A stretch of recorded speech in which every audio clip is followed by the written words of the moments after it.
अस्सलाम वालेकुम। वालेकुम सलाम। सर, आपको गद्दार कहा जाता है, आपने पाकिस्तान का झंडा पकड़ा हुआ है। नहीं, गद्दार किसी ने नहीं कहा, बगावत के पर्चे बने हुए हैं 505 के, वो बगावत का होता है। गद्दारी के जो पर्चे हैं वो आर्टिकल 6 पे होते हैं, और आर्टिकल 6 जो गवर्नमेंट ऑफिशियल्स हैं, गवर्नमेंट टॉपल करने पे बनते हैं। और पाकिस्तान में एक मेरा ख्याल डॉक्यूमेंटेड केस है जो साबिक चीफ ऑफ आर्मी स्टाफ, साबिक सदर मुमलिकत जनरल परवेज़ मुशर्रफ पे अदालतों ने कहा कि उन्होंने गद्दारी की है।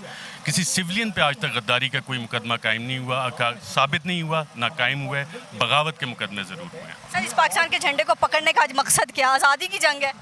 मेरे ख्याल में अगर आप मेरे प्रोग्राम देखें तो मैं हमेशा पाकिस्तान का झंडा बिल्कुल लगा होता है, और ये झंडा मैंने आज नहीं उठाया। मैं हमेशा ये झंडा, क्योंकि मुझे इसकी कदर पता है, जो सब्ज़ हिलाली परचम है, इसमें जो सब्ज़ रंग है, इसमें हमारे बहुत से शहीदों के खून की लाली शामिल है, और हमें उसकी कदर करनी चाहिए। और ये वो मकासद हैं जिस सर, आप एक शहीदों की फैमिली से बिलोंग भी करते हैं। बिल्कुल, पाकिस्तान में बहुत से हमारे जवान शहीद हुए, बहुत से बेटे पाकिस्तान के शहीद हुए, और वो शहीद इसलिए हुए कि पाकिस्तान एक मुल्क जो है तरक्की करे, उनके आने वाली जनरेशन जो है, जो पाकिस्तानी है, वो खुशहाल हों। उन्होंने कुर्बानी इसलिए नहीं दी, अपना लहू इसलिए नहीं दिया कि ये सब्ज़ हिलाली परचम में सब्ज़ रहे, कि यहाँ पे करप्शन हो, यहाँ पे लोगों की तरक्की ना हो, तालीम ना मिले, पीने का साफ़ पानी ना मिले।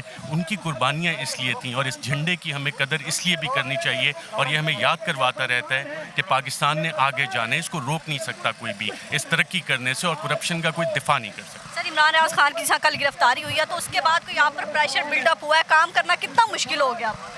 काम करना हर दौर में मुश्किल होता है, और वो कहा जाता है कि जिस दौर में जीना मुश्किल हो उस दौर में जीना लाजिम है। ये हर दौर में चलता रहा है, लेकिन ये आज पहली दफ़ा नहीं कि मैं यहाँ पे मुजाहरे में आया हूँ। माजी में भी जो साथियों के साथ कार्रवाइयाँ होती रही हैं, मुजाहरों में आते रहे, लेकिन जो इमेजेस आए कि इमरान रियाज को हथकड़ियाँ लगी हुई हैं, इससे पहले रिजवान रज़ी को आपने इमेजेस देखे होंगे, डॉक्टर शाहिद मसूद को इस तरह हथकड़ियाँ लगी, इरफान सिद्दीकी साहब को हथकड़ी वाला इमेज आपको याद होगा, मोहसिन बेग को हाल ही में हथकड़ी लगी।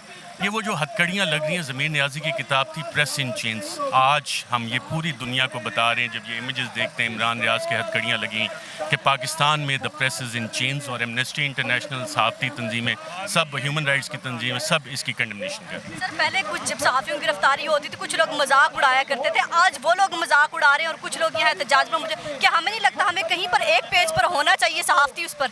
बिल्कुल, ये आपने बहुत अच्छी चीज़ की, और इस हवाले से मतीउल्लाह जान ने मुझसे इस्लामाबाद हाई कोर्ट में एक सवाल भी पूछा था कि जब मुझ पे हुआ तो किसने आवाज़ उठाई। मैंने मती को, आप जाके वीलॉग चेक कर सकते हैं, मैंने कहा मतीउल्लाह जान जाके चेक करो, तुम्हारी खबर सबसे पहले ARY पे चलाई थी, और मेरी टाइमलाइन जाके चेक करो और वेरीफाई करो कि तुम्हारे लिए सबसे ज़्यादा आवाज़ किसने उठाई थी। दो के हमारे आइडियोलॉजिकल डिफरेंसेस थे।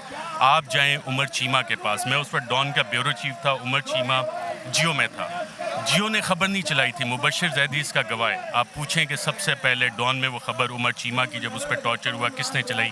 हमने चलाई, इर्रेस्पेक्टिव के क्या व्यूज़ होंगे, क्या ज़्यादती है। अहमद नूरानी से आप कंफर्म कर लें, पूछ लें कि जब उसके साथ ज़्यादती हुई, जब उसे मारा पीटा गया, मुझे खुद फील हुआ कि ये डंडे मेरे सर पे पड़े, और मैंने आर्टिकल लिखा। वो आर्टिकल आप गूगल करेंगी, वो भी आपको मिलेगा। लेकिन कुछ हमारे लोग हैं, वो समझते हैं कि शायद जो सहाफ़त है, आज़ादी सहाफ़त, उसको हमें लिंक कर देना चाहिए किसी एक ख़ास के साथ या किसी दूसरे के साथ। और जो भी अपनी आज़ादी इज़हार राय कर रहा है, universal declaration of human rights में आर्टिकल 19 बड़ा वाज़ेह है, उसमें कोई हॉली काउज़ नहीं है। लेकिन पिछले 75 साल में पाकिस्तान में किसी ने ये कानून नहीं बदला, बल्कि मज़ीद सख्त करते गए कि जी पाकिस्तान में 2 मुक़द्दस गायें हैं जिनके बारे में आप बात नहीं कर सकते। दुनिया में जिन ममालिक ने तरक्की की है, वहाँ अकाउंटेबिलिटी होती है, डिफरेंस ऑफ ओपिनियन आता है, लेकिन यहाँ पे कोशिश होती है कि जो डिसेंट है, कुछ लोग उसे डिसेंट को नफ़रत में तब्दील करने की कोशिशें करते हैं कि शायद इससे नफ़रत पैदा होगी, लेकिन जो लोग पाकिस्तान से मोहब्बत करते हैं वो देखते हैं कि ऐसा मुमकिन नहीं है। कुछ लोग कह रहे हैं इमरान रियाज खान सहाफ़ी नहीं है, सियासी लीडर है, इसीलिए सियासी जमात एहतजाज कर रही है, और वो इदारों को डरा रहे हैं, धमका रहे हैं। वीडियो मैंने बना ली है। सहाफ़ियों का काम डराना धमकाना, इदारों को चैलेंज करना नहीं होता। देखिए, बतौर सहाफ़ी आपको बहुत सारी चीज़ें मालूम होती हैं, आप भी लोगों में घूमती फिरती हैं, बहुत सारी खबरें आपके पास होती हैं। जो लोग कह रहे हैं कि इमरान रियाज खान सहाफ़ी नहीं है, जाएँ लाहौर में चेक करें, उसका सहाफ़ी कह रही है, वो हमेशा क्राइम रिपोर्टिंग भी करता रहे, और उसके पास जब इन्फॉर्मेशन जाती है, पहले जाती है मुख्तलिफ थानों से कि आज FIR हो रही है, फ़लाँ ने FIR करवाई, किसने, वो सारे पुलिस वाले ही बता रहे होते हैं उसको। और ये एक सहाफ़ी को जो इन्फॉर्मेशन के बहुत सारे चैनल्स होते हैं, इमरान रियाज ने अभी तो कुछ भी नहीं बताया, अभी तो किसी सहाफ़ी ने कुछ नहीं कहा, अभी तो किसी का नाम भी नहीं लिया, लेकिन बहुत सारे एविडेंसेस हैं, बहुत सारे सबूत हैं कि किरदार बेनकाब हो सकते हैं। کردار تاریخ میں کبھی چھپے نہیں رہتے, ہمیشہ بے نقاب ہوتے ہیں. وقت بے شک لگ سکتا ہے, لیکن اس دفعہ تھوڑی جلدی بے نقاب ہونا شروع ہو گئے, اور جو گرفتاریوں کا سلسلہ ہو رہا ہے, جو مقدمے ہو رہے ہیں, وہ اسی وجہ سے ہو رہے ہیں. جو آپ نے بیسک سوال کیا کہ جی ایک پولیٹیکل پارٹی احتجاج کریے, سب سیاسی جماعتوں کو احتجاج کرنا چاہیے.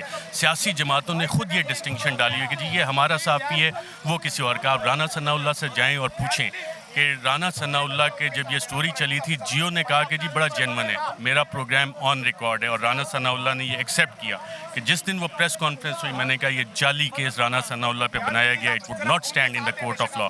رانا ثناء اللہ جو آج کے انٹیریئر منسٹر ہیں, وہ اس کے خود گواہ ہیں. تو ہمیں یہ ڈسٹنکشن بطور صحافی نہیں کرنی چاہیے, لیکن پولیٹیکل پارٹیز اپنے مقاصد کے لیے اس طرح سے پروجیکٹ کرتی ہیں. آج نون لیگ کے فائدے میں کہ اسے اس طرح سے پروجیکٹ کیا جائے کہ جی تحریک انصاف اگر آج احتجاج کر رہی ہے اور صحافیوں کے لیے احتجاج کی, تو یہ تو ان کے صحافی ہیں, لیکن ان کے دور میں جب وہ اپوزیشن میں تھے وہ بھی آوازیں اٹھاتے, تو پھر یہ کہا جائے کہ جن کے لیے وہ آواز اٹھاتے تھے وہ ان کے صحافی ہیں. یہ غلط روش ہے جس میں کہ میڈیا کو فردر ڈیوائڈ کرنے کی ایک سازش ہے. آخری سوال آپ سے, کبھی لگا ہے کہ اتنی مشکلات ہیں, پرچے درج کیے جا رہے ہیں کہ پیچھے ہٹ جاؤں, یہ میری جنگ تھوڑی ہے, سارے پاکستان کی جنگ ہے, میں کیوں مشکلات فیس کروں یا میں کیوں اتنے دباؤ میں رہوں؟ دیکھیں, یہ پرچم کی جو سبز ہلالی پرچم کی میں جتنی لالی ہے, اگر وہ سارے ہمارے شہید یہ سوچتے کہ اگر میں شہید ہو جاؤں, میں کیوں اپنی جان اس ملک کے لیے دوں, میرے بچوں کا کیا ہوگا, میرے خاندان کا, تو پھر پاکستان آج جس طرح محفوظ ہے, بچا ہوا ہے. جو لوگ ترقی میں اور مختلف سیگمنٹس آف دا سوسائٹی جو کنٹریبیوٹ کرتے ہیں, وہ یہ سوچ کے نہیں کرتے, وہ اس لیے کر رہے ہوتے ہیں کہ پاکستان کی خاطر, اور اس میں کسی کی جان بھی چلی جائے اس سے فرق نہیں پڑتا. جو آنے والی جنریشنز ہیں ان کی بہتری کے لیے آپ کو کام کرنا ہوتا ہے. ڈرانے دھمکانے سے یہ تو کچھ بھی نہیں ہے. لائف تھریٹننگ سچویشن جو آپ کے سر پہ گولی بندوق رکھ دی جائے, ایسے حالات میں آپ کڈنیپ بھی ہوتے رہے, گولیاں بھی آپ پہ چلتی رہی ہیں, آپ وہ لگ جاتے ہیں جس دن آپ کا آخری دن ہے, قبر میں جو رات ہے وہ آپ باہر نہیں گزار سکتے. جب آپ کا یہ یقین ہو کہ کوئی چیز میٹر نہیں کرتی, جو آپ کے پرنسپلز ہیں, جو گائیڈنگ پرنسپلز ہیں, جو ہمارے دین کے ہیں, جو آئین کے ہیں, آپ کو ان پہ ہی رہنا چاہیے. Thank you so much sir.